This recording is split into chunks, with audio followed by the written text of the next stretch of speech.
Hey guys, it's Jeremy here, Metal Music Meltdown, back with another video. What do you have for today, guys, is the next installment of my top 10 list of each year. So if you're new to the channel, welcome. And what I've been doing is my top 10 list starting back in 1970, working my way through each year chronologically until present date. So this is up to 1997, so I've done 26 of these so far. So if you're new to the channel, definitely check out my playlist for the 70s and 80s, and the ones I've done in the 90s so far. The 90s are definitely more slim picking based on my taste of music. Definitely more of a thrash head and traditional metal guy. And the heyday of that was definitely in the 80s. That's the best decade for metal in my opinion. But there is definitely some gems in the 90s. Some good death metal. Some legacy bands still putting out some good stuff, and some newer bands coming out. For 1997, I found it pretty hard. I don't really have any honorable mentions for this year. The top 4 albums from this year I find are really strong. And then my other 6 are like decent albums, but I wouldn't say amazing.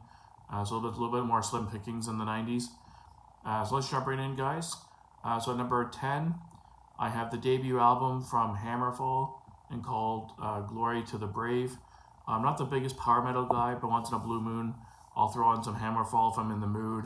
Just that kind of upbeat, kind of super epic power metal. This is a great debut album, really good stuff.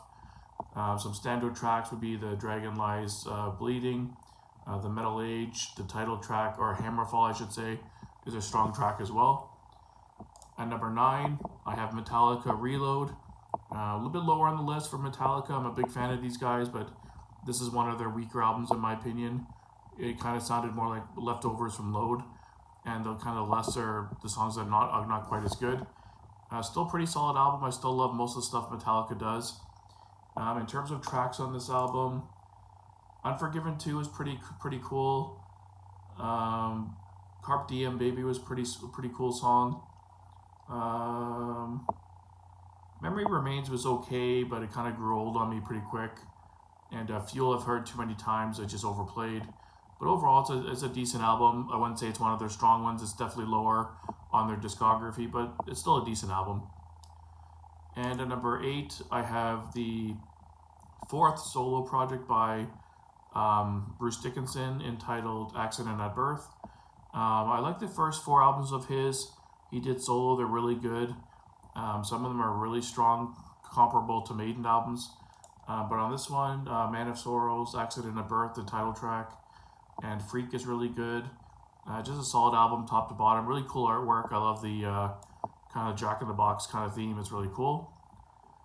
And at number 7, I have Saxon with Unleash the Beast. Pretty solid album from the 90s from these guys. Saxon is a really consistent band. They don't really have a weak album in my opinion. Most of them are pretty good. And this is no different. Ministry of Fools, The Preacher, Unleash the Beast, the title track, Gothic Dreams. Top to bottom, it's a pretty solid album. I'd probably give it like a 7 out of 10. Definitely not their best, but it's pretty decent. At number 6, I have In Flames with Oracle. It's their 3rd studio album. Back when they had like definitely the heavier sound. Everything Counts as a Depeche Mode cover, which is pretty solid on this one. I'm not usually a big covers guy, but I enjoy that one. And Fruit of the Gods is good too. Gyroscope was good on this one. Episode 666. Just really solid top to bottom. Definitely their older stuff is kind of what most In Flames people gravitate towards. I think I'm one of the few In Flames fans that actually likes their newer material. But that's just me. I don't mind the new stuff at all. It's still heavy, it's catchy. I still enjoy it quite a bit. And at number 5, I have the Mighty Overkill with their 9th studio album from the Underground and Below. Really solid album. This is another band that is consistent through their whole discography. I think they have like 20 albums now, and there's not really a weak one in their whole discography. Really solid stuff from New Jersey. Always love these guys, always want to pick up their new stuff. There's a ton of their albums I still have to pick up. I know there's a box set for the Atlantic Years that has their 2nd to the 8th album, I think, in a box set, so I want to grab that. I think it's like $60 and you get like 6 or 7 albums. But I definitely want to pick up all their stuff over time. Right now I only have about 4 or 5 of their albums. I was kind of late to the party for Overkill. I got into them much later when they're kind of past their prime. So I'm kind of going back slowly and grabbing their stuff. if I can find it for a decent price. And at number 4, I have Strapping Young Lad. This is the band fronted by Devin Townsend.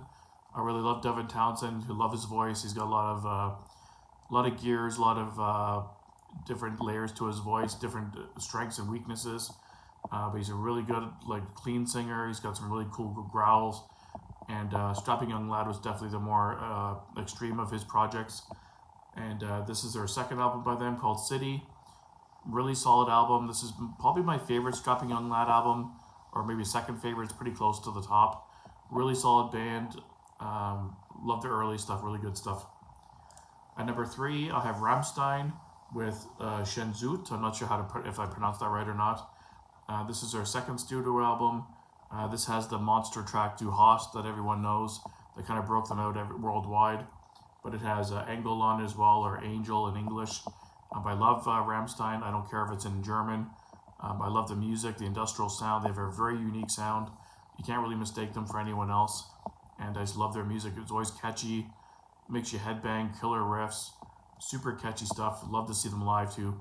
Hands down the best live band of all time. Killer stuff. At number 2, I have Devin Townsend hitting the list for the second time with his second solo studio album entitled Ocean Machine Biomech. It was originally released as Biomech under the name Ocean Machine. Then later on it was just Devin Townsend.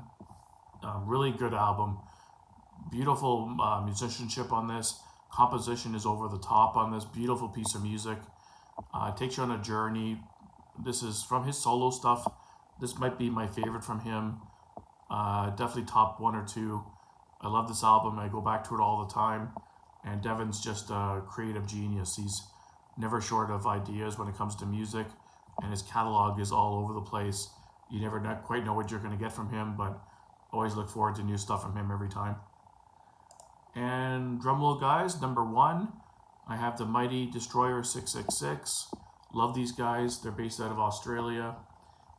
This is their debut album, Unchained the Wolves. And it's a killer album, super brutal, heavy. Genesis to Genocide is a killer song. Satan's Hammer. Top to bottom, this is a wicked album. Love this band. They're kind of the new age Slayer to kind of bring that energy. I haven't seen them live yet. I'm dying to see these guys live. Their latest album last year was my album of the year. I just love all their stuff. It's really killer stuff. Definitely check them out if you haven't already. Destroyer 666 at number 1. Okay, guys, so let me know down below what you would put as your top 10 for 1997. There might be some albums I missed, possibly, that I might kick myself later for. But these were kind of the ones that came to my mind for this year, and kind of doing a little bit of research. And if you're new to the channel, definitely hit that subscribe button and give the video a thumbs up. And until next time, guys, keep it metal.